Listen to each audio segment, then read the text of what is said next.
d'accord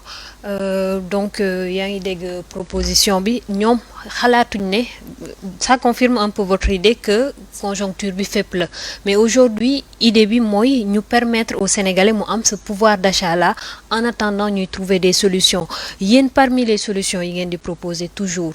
est-ce que yéen a ngi sóoraale li nga xamante ne ni mooy impact bi justement conjoncture bi am loolu ñu ngi koy dund déjà mais aussi l'éducation dans tout ça parce que mu ngi wax sànq waxu taux de chômage par yéen a ngi woon nekkoon au pouvoir di laajaat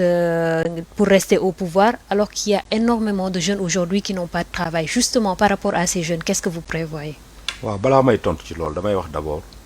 fi mu daanele foofu laay jële maanaam ñun tey li ñu bëgg ci at yi di ñëw mooy croissance boobu muy wax nuñ koy partager bu ku ci ne mën cee gis boppam jot ci xam nga programme résilience defe naa ñun ci période Covid bi testé nañ ko xam nañ li mu mën a def pour jàppale en tout cas néew di doole yi jeunes yi ak femmes yi je pense que loolu am na lu ñu ci jot a capitaliser comme expérience. en fait bu fekkee ci Covid bi la effectivement am na lu bëri loo xamante ne nii def nañ ko Sénégal ni mu géré woon Covid bi ñu bëri dañ ko rafetlu woon. mais malheureusement il s'en est suivi après ay contrôle yoo xamante ne nii li mu wane mooy que dafa bëri woon ay njuuj njaaj ci li nga xamante ne nii mooy wàllu gestion fonds yi et à partir de ce moment ñi nga xamante ne nii sax dañ ci doon profiter dañ ne est-ce que du dañ leen doon utiliser en fin de compte. donc lépp lu ñu defoon est-ce que après contrôle yi faxas ko. je pense que déedéet attendez c'est-à-dire que le Sénégal comme ni nga ko waxee le modèle sénégalais de gestion de la résilience par rapport à la pandémie du Covid-19 est un modèle qui a été pratiquement magnifié par absolument tous les pays du monde. On était leader dans ce domaine-là. Maintenant gestion fonds yi boo xoolee sur les 1000 milliards dont on parle li ñuy wax ni loolu moo ci am loo xam ne dafa mel ni présomption de prévarication amul confirmation de présomption ça fait même pas 0,06%. Ça fait à peine 600 millions sur les 10 000 milliards. Donc ça veut dire que à la limite c'est insignifiant bien vrai que man nangu naa ni 1 franc du contribuable waruñu ko bàyyi muy dem dañ ko war a mettre à compte mais les dossiers sont en train d'être gérés seulement justice le temps de la justice n'est pas le temps n'est-ce pas de la politique donc boo bëggee jël ñaari agenda yi méngale ko da ngay fausser tu passes complètement à côté man rapport bi ñu wax lire naa ko mais gis nga rapport bi ku ko lire te doo gestionnaire doo comptable tu n'es pas spécialiste en audit ni nga koy interpréter ak ni ko parce que li ci bëri ay présomption la c'est pas en fait des fautes de gestion qui sont yu ci bëri aussi en fait période boobu noonu ñu nekkoon imagine ma jox la benn exemple par rapport aux artistes qu'est-ce qui s'est passé les gens ont décaissé des fonds à cette période il fallait émarger il y a les mesures barrières nit ñi waruñu déplacer wul bëri il y avait une restriction sur les déplacements maanaam dañoo wàññi mooy bi ñuy wax naan toogal sa kër protégez-vous ne sortez pas donc yow artiste dañ koy envoyer xaalis bi par Orange Money ou par les systèmes de transfert mu jot xaalis bi ñu ne ko après da ngay ñëw boo toogee ba jëm jamono nga doog a ñëw émarger mais certains ne sont pas venus émarger mais quand le contrôleur est venu la Cour des comptes est venue dafa assigner certains gestionnaires à ce que ñii pourquoi signé wuñu mais donc dans l'ajustement ou en tout cas dans la rectification en tout cas ou de ces fautes mais certains gestionnaires sont allés quérir les signatures pour montrer que ces gens-là avaient reçu de l'argent mais par période Covid bi mënuñu ñëw di signer. D'accord. Donc c'est des fautes pareilles yoo xamante ni c'est des fois même pas inhérent à la volonté du gestionnaire mais contexte bu ñu nekkoon moo taxoon fautes yooyu am. Maintenant par rapport à l'allocation des jeunes mais ñun loolu dañ ko commencé bu yàgg mais avec les bourses de sécurité familiale on l'a commencé ñun li ñuy wax tey dañ ko war a ful dañ ko war a yaatal dañ ko war a gaawal dañ ko war a gën a yaatal bu ko defee ñu ci bëri gis ci seen bopp donc loolu boo xoolee côté boobu ñoo ci nuroo proposition moo tax moom li mu wax sànq dama ko nangu les besoins sont les mêmes soxla yi benn la donc normalement programme yi dina am li koy wuutale mais du bari mais ñun dañoo jiitu ci loolu dañ koo def jëf ko testé ko gis li mu indi ñu xam njëriñ bu mu am donc ça veut dire que ñun maîtrise bi ñu ci am ñeneen ñi nga xam bu ñëwee dañuy jàng amaguñ ci maîtrise boobu ñun on a déjà donc exercé donc xam nañ déjà li ci nekk am nañ les retours d'expérience xam nañ jafe-jafe yi ci nekk te jafe-jafe yooyu lañ bëgg a corriger ci programme bi ñuy proposer Sénégalais c'est-à-dire vers la prospérité partagée parce que Sénégal day dem vers le pétrole l'exploitation du pétrole et du gaz en 2024 bi normalement on doit puiser les premiers barils de pétrole et peut-être on va avoir les premiers bonbons de gaz ou en tout cas on va exploiter le gaz c'est des perspectives très heureuses donc jàpp naa ne difficultés yi ñu nekk nii économiquement parlant bu ñu amee pétrole gaz bu ñu ko gérer correctement war nañ mën a génn ci situation yu métti yi ñu nekk vraiment prix yi war nañ ko mën a abaisser considérablement mais ñu renforcer contrôle économique bi je pense que loolu ci proposition ñu war a def la c'est-à-dire les volontaires de la consommation ak le contrôle économique dañu leen war a gën a renforcer pour que prix yi nga xam ne dañ ko homologué te prix yooyu dañ ko administrer ñu mën ko appliquer sur le marché defe naa bu ñu ko defee avec toutes les réformes que nous avons proposées dans le programme non écoutez mais je pense que l'espoir est permis hein la production locale valorisée mais loolu commencé nañ ko avec la valorisation des céréales locales les productions locales mais les GIE et les groupements féminins reçoivent énormément de financement pour faire de la transformation te Sénégalais ñi ngi yeewu ah contrairement à ce que les gens pensent les Sénégalais préfèrent le riz de la vallée seulement riz de la vallée bi au début conditionnement bi dafa desoon qualité bi mais ñu ngi koy améliorer man en tout cas yi ñu mujjee gis sur le marché c'est quand même des produits qui sont très améliorés et je pense que au lieu de prendre le riz pakistanais bi nga xam ni dañ koy stocker pendant des années day ñëw le taux de sucre est très élevé c'est pas un riz de qualité mais ñu jël suñu riz bi mais amoon na temps ñu amoon slogan bi fii bay dunde mais ceebu waalo mais amoon na temps famille yu bëri fii même dans les grands centres urbains ils préfèrent le ceebu waalo que le ceebu importé ou bien en tout cas le riz importé ça veut dire qu'en réalité sénégalais ñi ngi comprendre mais maintenant il y a un travail à faire le travail à faire c'est sur la sensibilisation c'est-à-dire il faut aujourd'hui inverser les priorités remettre l'humain au cœur des priorités on a construit ñun pendant les 12 ans parmi ces priorités justement maa ngi la ko doon laaj le chômage des jeunes parce qu'aujourd'hui Sénégal jeunes yi fi nekk amuñu liggéey dafa bëri yéen ngeen nekkoon au pouvoir di laajaat encore une fois li nga xam ne mooy réew mi jeunes yooyu toog tey am seen yaakaar tas ñenn ñi di jël gaal yi di dem bitim réew non duñ je dis jeunes yi fi nekk parce que quand même am na jeunes yoo xamante ne nii seen yaakaar dafa tas ce n'est pas tout le monde am na ñoo xam ne ils s'en sortent am na ñu am ay liggéey mais ñi amul liggéey moo ëpp moom laa bëgg a xam yéen lan ngeen di proposer à ces jeunes là ci seen programme bi. non jeunes yi li ñu leen di proposer on l'a dit tantôt. Nous voulons remettre l'humain au centre des priorités. Remettre l'humain au centre des priorités c'est renforcer la formation professionnelle. C'est donner un métier à chacun pour assurer quand même l'employabilité parce que nit ki boo ko formé day jàng liggéey dina mën a même aujourd'hui au niveau des daara tu sais qu'il y a des daara où les gens vont en formation professionnelle ils étudient le matin ils sont au daara le soir ils sont au centre de formation professionnelle pour apprendre un métier parce que da nga daan génn daara looy mën da nga jàngal di nga mokkal alxuraan di nga jàng arabe di nga ko mokkal mais doo am métier mais fi mu ne nii on est en train d'inverser cette tendance là avec le système qu'on a mis en place aujourd'hui même les enfants qui sont dans les daara ou les jeunes qui sont dans les daara on essaie de faire de telle sorte que ñu am métier nous sommes en train de renforcer les centres de formation professionnelle partout dans tous les départements aujourd'hui pratiquement yaa ngi fa trouver di nga fa fekk un centre de formation professionnelle mais l'emploi des jeunes passe par la formation d'abord et les financements sont disponibles mais malheureusement les jeunes ne savent pas xamuñu fan la ñuy dem pour n'est-ce pas acquérir ces financements et les obtenir loolu aussi c'est un problème réel il faudrait que ñu aussi accompagner jeunes yi vers la prise de responsabilité et vers l'entrepreneuriat man gëm naa ne entrepreneuriat mooy développer ab réew parce que bu nekkee ñëpp dañoo yaakaar ni emploi salarié la ñuy xaar fonction publique mënul jël ñëpp les entreprises ne peuvent pas recruter tout le monde mais il faut que les jeunes aillent vers la valorisation de l'entrepreneuriat jéem a fexe dara te man gis naa xale yu koy def di réussir donc tey dañu war a modéliser ñooñu dañ ko war a jël ces success stories là ñu modéliser ko di ko won xale yi ñu gëm seen bopp xam ni c'est possible au Sénégal de faire sa vie au Sénégal de rester là de ne pas di jël ay gaal di dem di risquer sa vie ou bien de tomber vraiment dans le désespoir man vraiment bu ma gisee un jeune à la fleur de l'âge bu ma ne Sénégal dara doxu fi je suis dans le désespoir damay am problème parce que ba ñu amee seen at daan dang-dangi di jéem a xool fan la yoon bi nekk pour jaar fa jéem a tekki Sénégal man gëm naa ne din mën na fi toog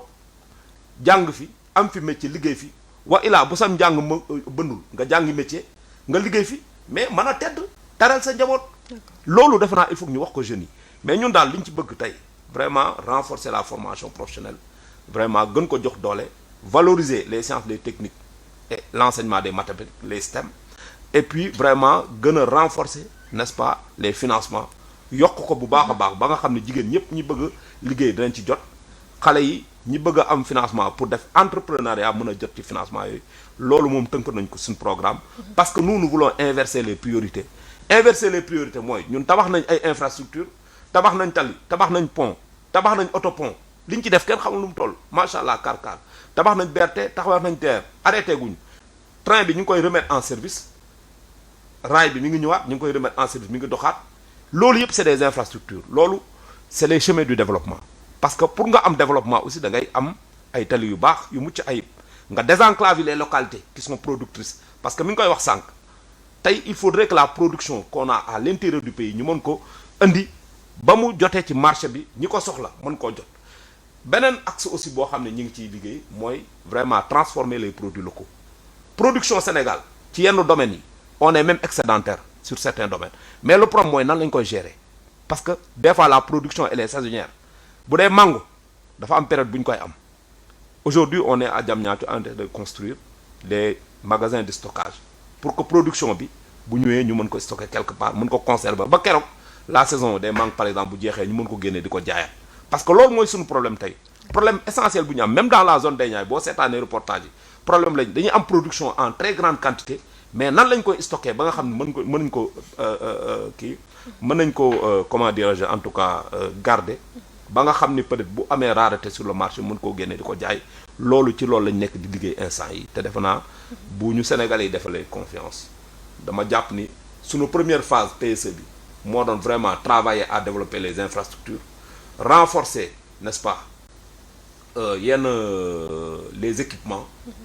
renforcer l'environnement n'est-ce pas économique ba nga xam ni képp ku bëgg a liggéey boo ñëwee Sénégal di nga am un milieu propice un cadre attractif boo xam ne mën nga ci investir liggéey ci bailleurs de fonds en tout cas les investisseurs bu ñu ñëwee Sénégal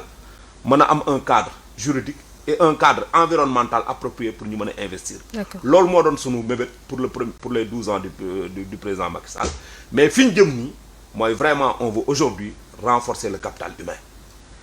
humain bi former xale yi gën leen a ñaax ci ñu gëm seen bopp Sénégal kenn gënuñu ci monde bi moo tax man boo déggee discours yéen politiciens yi damay jaaxle xale doo ko ni fii dara baaxu fi dara du fi sotti da nga leen naan gëm leen seen bopp diw ak diw gis nga fu mu jaar ba réussir defal noonu boo defee noonu di nga ci génn mais nag jàpp xale yi di leen décourager di leen démoraliser ba finalement ñëpp dem ci mbëkk mi nit ñi daw ni mel ni Sénégal roi Sénégal dafa am lu mais Sénégal amul macha allah ñi ngi sant yàlla xamuñu guerre civile ñu ngi ci jàmm on a la paix et l'une des denrées n'est-ce pas les plus précieuses dans un pays c'est la paix te jàmm jooju ñu ngi koy préserver te jàmm jooju tant que ñu koy préserver lépp lu ñu bëgg a def Sénégal mën nañu ko fee def d'accord Serigne jàmm am na solo mais aussi sécurité yaa ngi wax sànq ne day baax aussi nit ki li ngay wax nga xam ko sécurité bokk na ci ñi nga xamante ne ni souvent léegi dañu gis ne Sénégal daf ñu am problème sécuritaire réel non seulement sur le territoire national mais même en dehors parce que tey jii l'immigration clandestine c'est un problème sécuritaire également parce que bu ñu mënee am possibilité génn jël ay gaal dem c'est parce que quelque part aussi am na défaillance sur la politique sécuritaire lan yéen ngeen nar ci li nga xamante ne nii mooy manque de sécurité bi am on c'est pas pour stigmatiser mais souvent dañuy wax ne Pikine Guédiawaye El Hadj Malick Gakou foofu la dëkk on parle de cas d'agression c'est partout hein mais je prends juste l'exemple parce que moom foofu la dëkk il est issu de Thiaroye-sur-Mer où beaucoup de jeunes aujourd'hui se retrouvent en Espagne à travers l'immigration clandestine bi donc je me dis que am ngeen une politique boo xamante ne ni prévoir ngeen ko contre tout ça. waaw merci beaucoup Ourey xam nga tey boo xoolee Sénégal à un moment donné da ngay jàpp ni mag muy jàmbat la day jàpp ni fépp fuy metti pourquoi parce que domaine boo laal rek dañ fay soulever problème yu bëri à un moment donné da nga naan est-ce que fépp mooy metti soo duggoon ci santé bi éducation bi sécurité bi nga wax environnement bi nga wax qu'importe da nga fay joxoñ loo xam ne nit du ko weddi parce que lu nit ñi di dund au quotidien la sécurité boobu nga wax c'est un vocable boo xam ne tey tous les qualificatifs mën nga ko ci teg pour nga xam ne problème la. Il y a la sécurité au sens physique du terme nit ki ak kaaraangeem. Il y a la sécurité alimentaire, il y a la sécurité économique, il y a la sécurité démocratique et judiciaire. Yooyu noonu yëpp mu nekk loo xam ni tey ça doit être quelque chose, un rôle régalien pour tout un chef d'État. Soo ko assuré wul tu vas vers l'échec, un échec patent te doo ci mën dara. Fi nga waxee nag damay servir de prétexte pour ma mun yaatal après mooy sécurité bi ngay wax c'est lié ci ay agression, mais loolu le dire c'est simplement faire un constat comme lu nga wax de stigmatiser parce que c'est vrai. Il y a même pas une semaine je pense si je me trompe pas, on n'a pas attaqué benn tata si corniche bi ray chauffeur bi après ñu ne ñeneen ñi xaw ma dañ leen a maintenir xaw ma je sais même pas, mais pourtant si axe bi ñu ko def combien d'années ñi ngi demander à ce que ñu def fa électrification leeral ko. corniche bi boo ñëwee ba rond point Dalal Jàmm nga romb ko dem Malibu soo rombee foofu rek à partir de ba apix bi nga jëm amul lumière, képp ku fay dawal sa oto soo yeggee da ngay wax alhamdulilah parce que ñaar mbir moo la fa mën a fekk. Soit di nga laal nit te xamoo ko mbëkk ko parce que ñu bari dañ fay fiir nit. Pourquoi? Parce que dafa am ñoo xam ni passerelle yi duñ ko jël, loolu c'est une question de citoyenneté, de sensibilisation, mais aussi parfois nga taxaw fi nga taxaw xool ni passerelle bi mi ngi à 300 mètres nga jàpp ni tali bi kenn nekku fi nga ne da ngay jéggi doo gis ndax yaa brouillard bi jógee ci géej gi day def de telle sorte que parfois doo gis. Primo donc loolu jar na ñu defoon lu nekk pour leeral ko parce que dañuy faral di wax naan les grandes artères du am ay lumière, mais si dina am ay lumière tamisée pour nga gis fi ngay jaar au-delà sa oto bi parce que ñun ñëpp dawewuñu ay feu de brouillard na nga sàngam ñun phare la ñuy dawee de telle sorte que yow ki nga jàkkaarloo bu la ko jamee dootoo gis. Deuxièmement bi mooy fa mu nekk dafa manqué des polices de sécurité de proximité, donc il faut des polices de proximité yi nga xam ni tey dañ ko fay teg ba pare aussi out des formations comme ni ñu ko fi defee woon ay jamono dañuy gis ASP yi mais de plus en plus ASP yi dañoo disparaître. Mais par rapport au poste de police yi récemment remarqué dañ ne quand même il y a de plus en plus ay commissariats il y a beaucoup même de commissaires sax parce que concours yi ñu ngi bari il faut le dire concours commissariat yi ñu ngi tabax aussi ay commissariats yu mais xam nga le problème la sécurité en réalité c'est une participation citoyenne. li nga loo tabax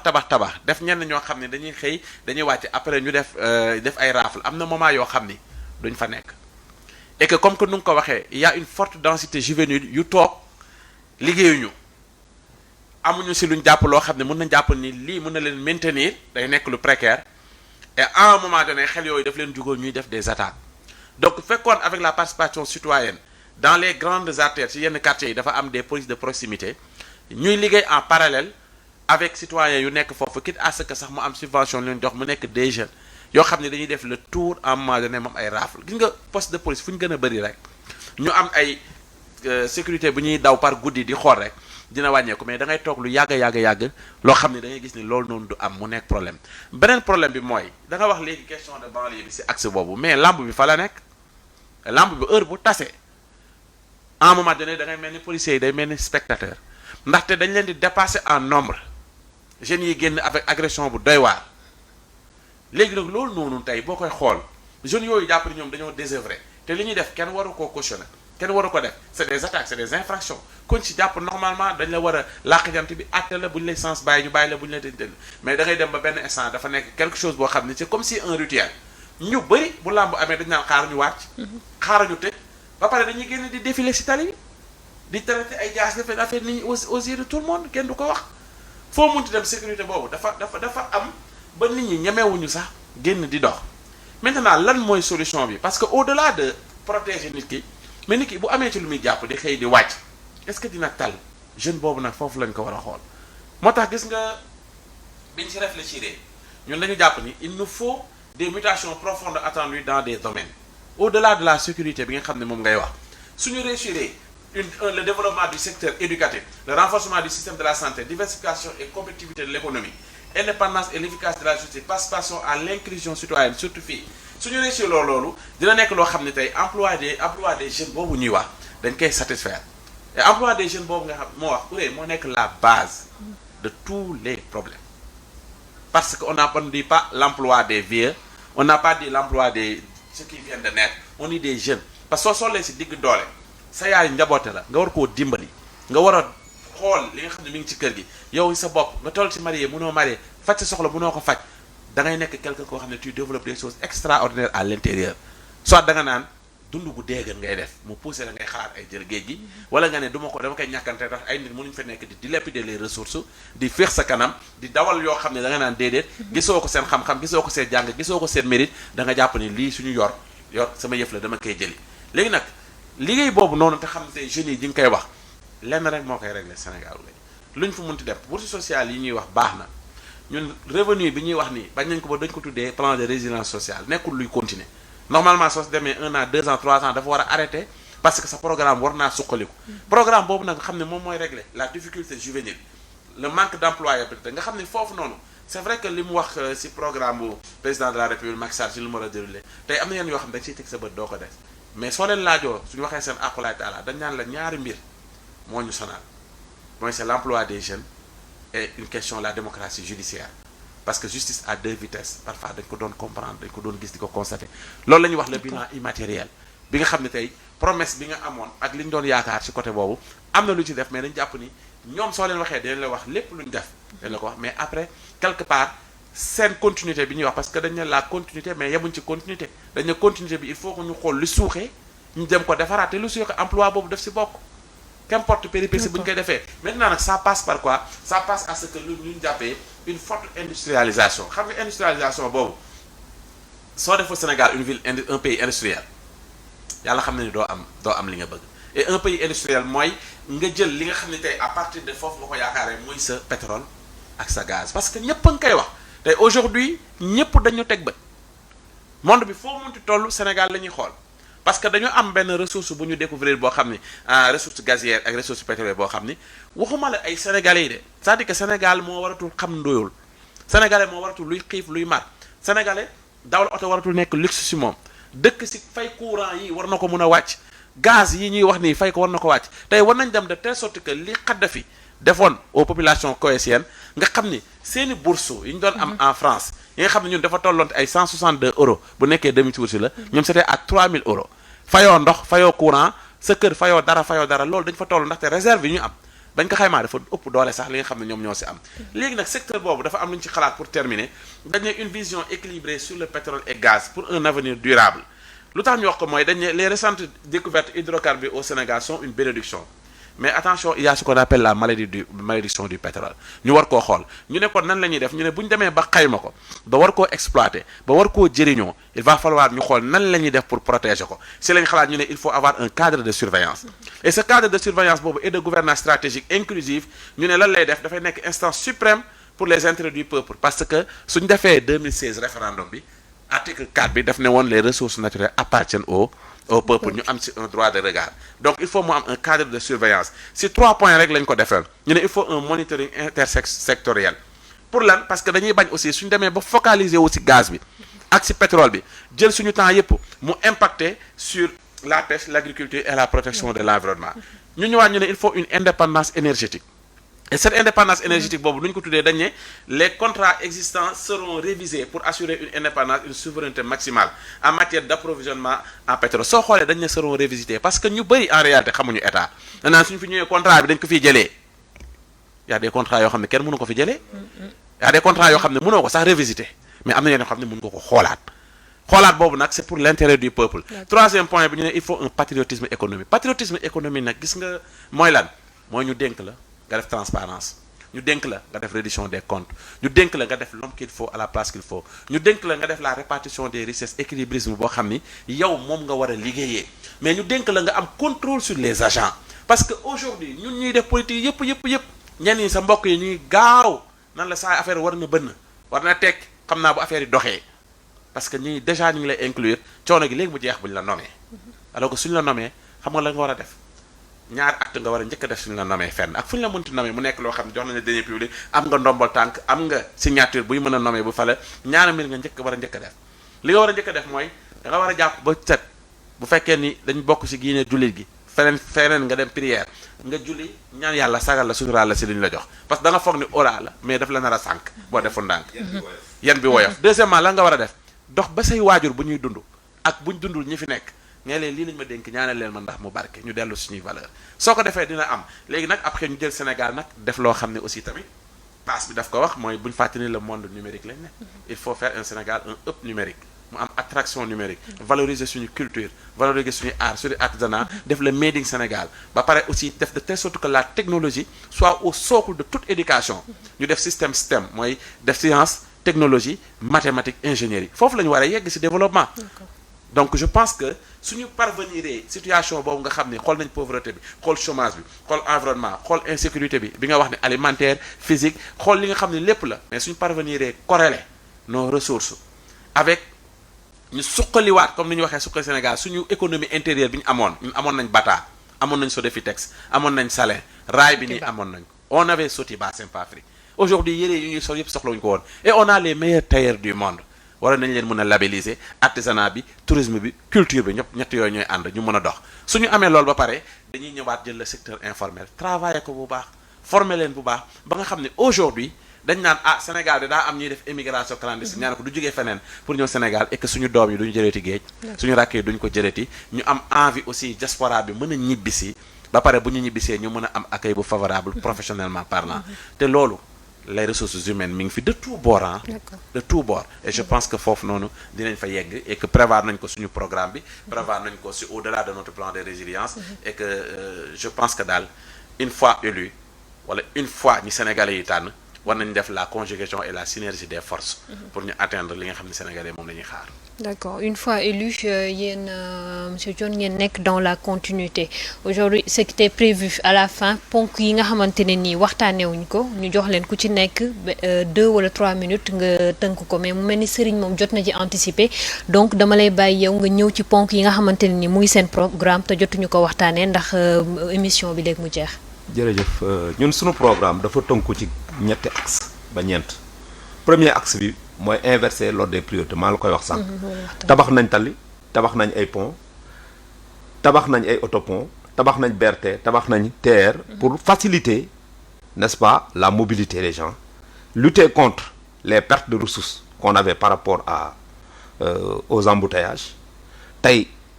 foo bëgg a dem Sénégal mën nga fa dem facilement képp ku am production mën na jaar ci tali indi ko jaay delluwaat loolu aussi ci développement la bokk loolu mooy axe 1 mais li ñu war a dem mooy nit ki tabaxaat nit ki mooy li muy wax sànq yaraat xale yi defaraat éducation gën ko renforcer créer ay centres de formation professionnelle jàngal nit ñi liggéey gëmloo leen seen bopp parce que man dafa am discours boo xam ne dama koy dégg ci politicien nañ ko bàyyi xale yi nañ leen gëmloo seen bopp nañ jéem a gëm sa bopp seen bopp am na ñu fiy wax gëm sa bopp def ko slogan politique sax mais xale yi dañu war a gëm seen bopp jàpp ni Sénégal nit mën na fay jàng génn tekki fi mbala lijjanti loo xam ni moom liggéeyam lay doon mu mën cee tedd teral njabootam axe 1 bi mooy prioriser le développement humain mooy li ma doon wax sànq vraiment nit tabax nit mettre en place des dispositifs novateurs de soutien à l'insertion sociale à la jeunesse particulièrement dans le domaine de l'emploi et la création de richesse mooy li ma doon wax sànq saa xale il faut que ñu ñaax leen jàngal leen nan la ñuy entrepreneur nan la ñuy duggee ci entrepreneuriat wut seen activité mën a suqaliku ci activité boobu ba am ci koom-koom boo xam ne mën nañ cee dund ñoom ak seen njaboot aussi je pense que il faut ñu dem vers l'élargissement de la solidarité de la protection sociale xam nga am nañ benn socle de protection sociale avec les bourses de sécurité familiale avec la CMU avec yeneen initiative sociales yi mais loolu dañ ko gën a war a dëgëral gën ko consolider ba nga xam ni ñi ciy jotee day gën a yokku parce que tey boo xoolee dañuy def ciblage c'est ce qu'on appelle les filets sociaux filets sociaux yi dafa am ñu ñu ciblé c'était des gens prioritaires te tey dafa am retour sur expérience ak évaluation yi wane ni famille yi nga xam ne ñu ngi doon jot bourse de sécurité familiale yi ñu ngi suqaliku te ñu ngi seen situation seen condition sociale mi ngi amélioré wu parce que xale yi fa nekkoon di jàng ñi ngi réussir ñi ngi dem ndànk-ndànk donc loolu lañ ci jublu woon bi ñuy def bourse de sécurité mais dañuy jàpp ne tey dañ ko war a gën a dëgëral gën koo ful moo tax il faut qu'on élargisse la solidarité et la protection sociale couverture maladie universelle bi aussi ñu gën ko dëgëral gën koo ful ba nga xam ne ñu bëri dañ ci mën a jot axe 2 bi mooy garantir la paix véritable jàmm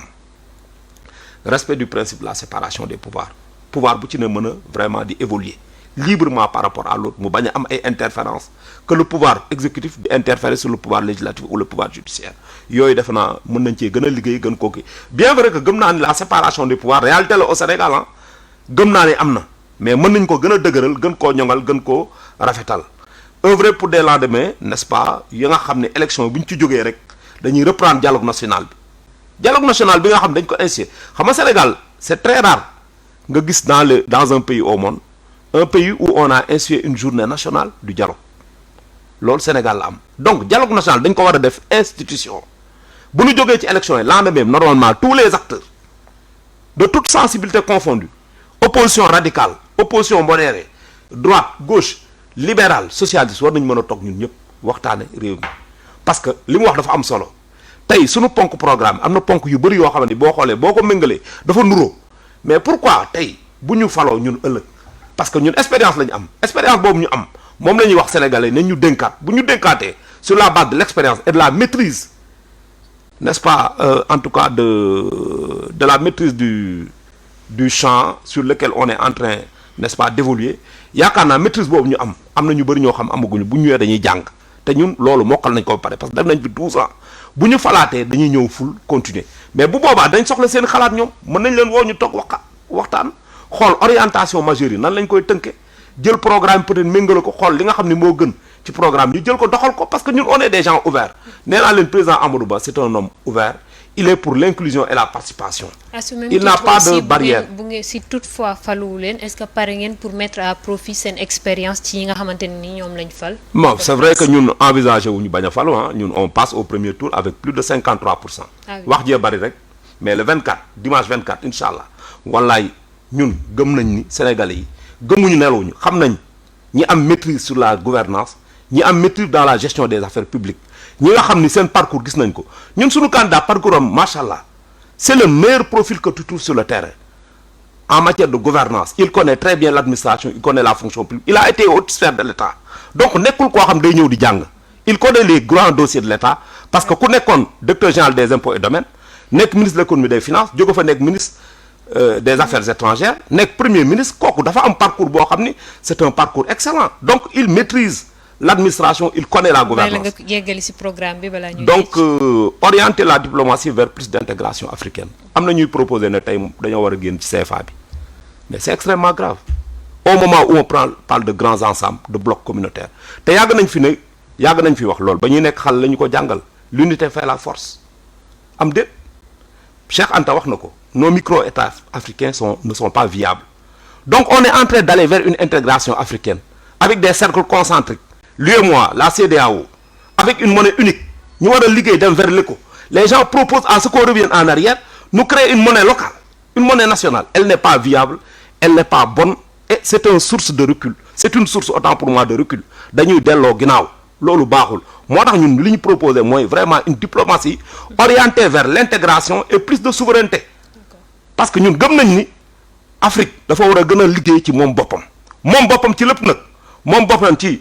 li muy dunde bay dunde comme ni nga ko doon waxee moom boppam ci destin mu yor ko en main moom boppam ci am monnaie unique am boo xam ne monnaie bu renforcée la gën a génne tubaab ci suñuy mbir France bi ñuy wax nañu seppi loxoom teg na le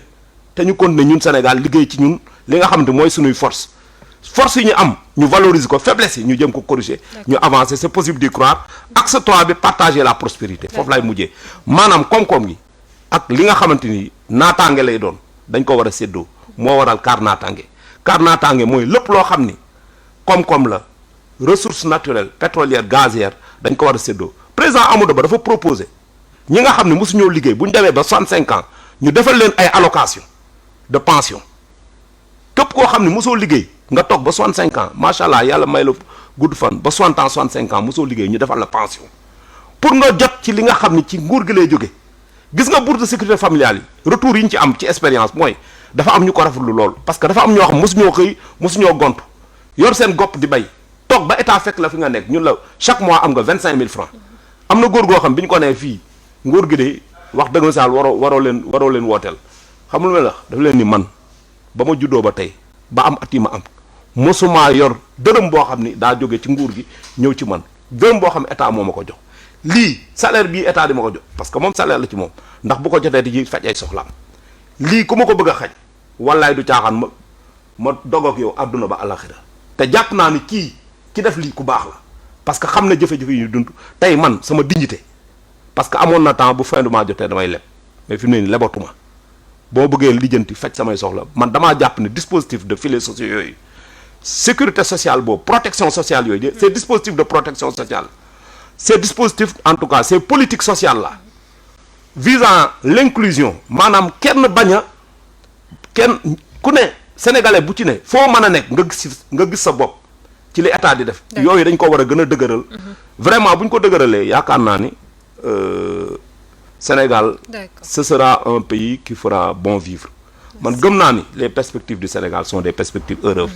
mais nag day jaatam ñu boole xol yi boole xalaat yi jéem a juboo ñu jëmmal jàmm parce que jàmm ci la lépp xaj effectivement leneen xajul ci Sénégal parce que xamuñu safaan ñun jàmm lañ xam ak salaam kon jàmm jooj nañ ko gën a jëmmal nañ ko gën a suukat nañ gën a déggoo suñu biir xam ni divergence ou adversité politique ci politique lay yem maanaam wuute xalaat la rek ak wuute gis-gis mais nekkul ne danoo war a doon ay mbañ jaajëf nañ jéem a liggéey ci loolu vraiment dépasser yenn attaque crypto personnelles yi nga xam ne daf ñuy tuutil amul njëriñ ñuy wax ak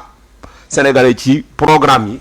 képp ku yor sa programme nga jaay ko ñun en tout cas suñu programme vers la prospérité partagée mooy lépp loo xam ne génn na Sénégal te mu doon koom-koom sénégalais bu ci ne ak boo mën a nekk ak boo mën a am foo mën a nekk ci Sénégal ak loo mën a liggéey ak loo mën a doon nga mën cee jot ci ceppandawu émission bi ñu leen di gërëm bu baax kii di Louis Christophe Thione nga xamante ne ni bokk na ci pôle communication bu Benno Bokk Yaakaar donc bu candidat à la présidentielle bi di Amadou Ba nekk coordonnateur du groupe de réflexion et d'appui aux actions et politiques du président ñu amoon mbégte dalal la jaajëf ci teewaay bi. maa la gën a bëgg macha allah. émission bi neex na lool xalaat yi ma fi dégg rafet na sottante nañ xalaat te yaakaar naa li ma fi jëlee man conclusion bi may tiré mooy wuute xalaat la am moo am peut-être wuute gis-gis mais ñun ñëpp ay Sénégal lañ tey jii sama xarit bi ma toogal Mass Thiam kii Thiam yaakaar naa ni am na lu bari lu ma for ci li mu wax te mu nuróo la loolu ak suñu programme moo tax dama jàpp ni rek gaa ñi PSE bi lañ jël rek daal koy gën a tëggaat ku ci ne ci ñoom nga jël cee génnee dara rek muy sa programme mais boo xoolee li ñuy wax ni yëpp boo demee ci PSE da nga ko fay fekk. maanaam loo xam ne xalaat nañ ko bu yàgg ba pare la. d'accord di la gërëm yow it Serigne Thiam ci teewaay bi di la gërëm aussi ci xalaat yu rafet yi nga xamante ni yéen ñaar ñëpp génne ngeen ko fii.